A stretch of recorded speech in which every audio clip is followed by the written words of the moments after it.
Bonjour ou bonsoir, tout dépend à quelle heure vous écoutez ce podcast de l'ODJ Média.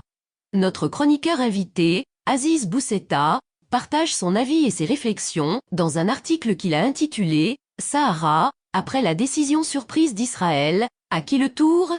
Alors écoutons-le dans ce podcast.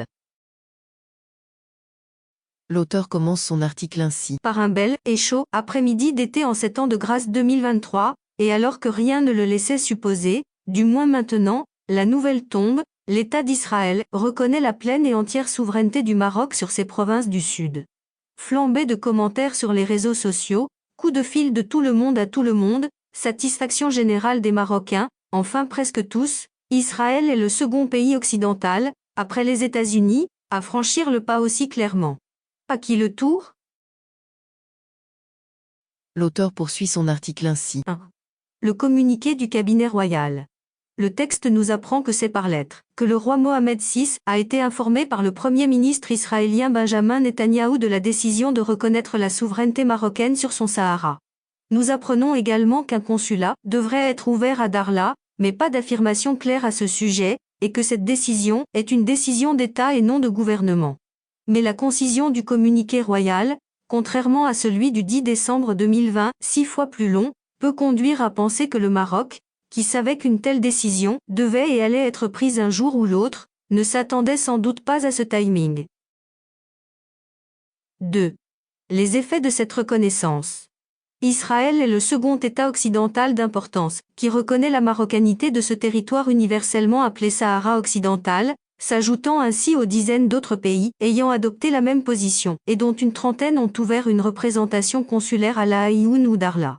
Cet acte est d'autant plus important si l'on considère l'aura d'Israël et son influence sur les opinions publiques occidentales, et donc sur leur chancellerie, malgré ses dérapages et dérives dans sa gestion brutale et illégale de la question palestinienne.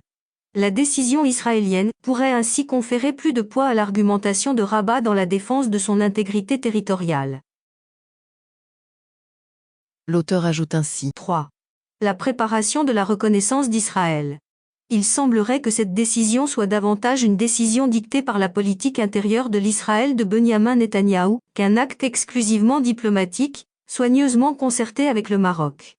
Le Premier ministre, confronté à de sérieuses difficultés internes, peut vouloir s'appuyer sur la très forte communauté israélienne d'origine marocaine, traditionnellement ancrée à droite et forte de plusieurs centaines de milliers d'âmes.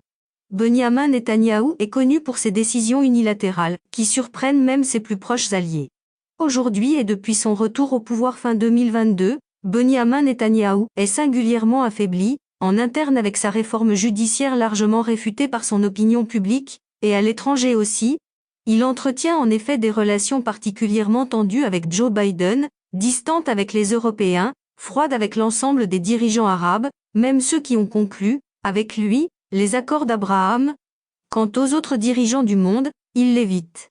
Sans doute le Premier ministre israélien pensait-il qu'avec cette reconnaissance du Sahara comme territoire marocain, il allait se rapprocher de Rabat et plaire aux amis du royaume. Rien n'est moins sûr, surtout que cette reconnaissance est présentée comme une décision d'État, ce qui signifie que quand Netanyahou partira, la décision lui survivra, et qu'il n'y aura pas le même suspense qu'avec Washington avec l'arrivée de Joe Biden en 2021. 4. Les relations Maroc-Israël.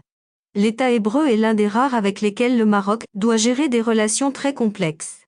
En effet, le royaume est l'un des défenseurs les plus actifs de la question palestinienne, et son chef d'État préside le comité Al-Quds, en charge de l'agence Bat Mal Al-Quds. Il est en liaison constante et permanente tant avec l'autorité palestinienne qu'avec le Hamas, donc le chef Ismaël Haniyeh étant en déplacement au Maroc en juillet 2021, à quelques semaines de la visite de Yair Lapid, l'alors ministre des Affaires étrangères d'Israël. Le Maroc a par ailleurs besoin de sa relation stratégique, militaire et économique, avec Israël, mais son histoire et sa tradition diplomatique ne peuvent l'éloigner de la question palestinienne. L'opinion marocaine sait cette complexité, et le roi Mohamed VI réussit à gérer cet antagonisme, même apparent, avec succès. D'où, sans doute, la réaction fort modérée de la partie marocaine à la décision d'Israël de reconnaître la marocanité du Sahara. Rabat joue la montre. L'auteur continue son article comme suit. 5. Les suites diplomatiques à prévoir. Cette reconnaissance est une confirmation et une consolidation de l'accord tripartite du 22 décembre 2020 et une affirmation plus robuste de l'axe Tel Aviv-Rabat-Washington, mais elle aura des conséquences en Europe, eu égard à l'influence israélienne sur le vieux continent, en dépit des critiques dont il fait l'objet aujourd'hui en raison de la brutalité et de l'extrémisme de son gouvernement actuel. Les regards se porteront, bien évidemment, sur la France, où des voix commencent déjà à s'élever pour inviter le président Macron à reconsidérer sa position sur le Sahara. La pression s'exercera d'autant plus sur le chef de l'État français que sa politique algérienne semble échouer. La position de la France est importante car de cette position dépend celle de l'Europe, tant en multilatéral qu'en bilatéral.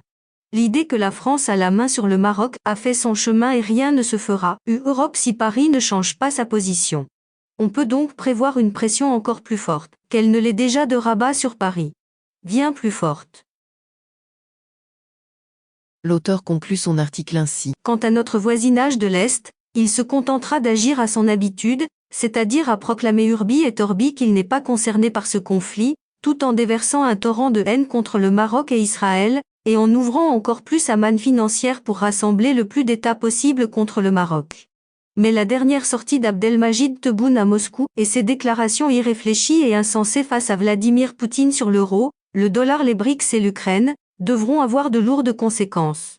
Pour l'instant, et comme Marocains, nous ne pouvons que nous réjouir de cette reconnaissance israélienne de la marocanité du Sahara, confortant encore plus le royaume dans sa légitimité et soulignant davantage l'efficacité et la nature long-termiste de sa diplomatie.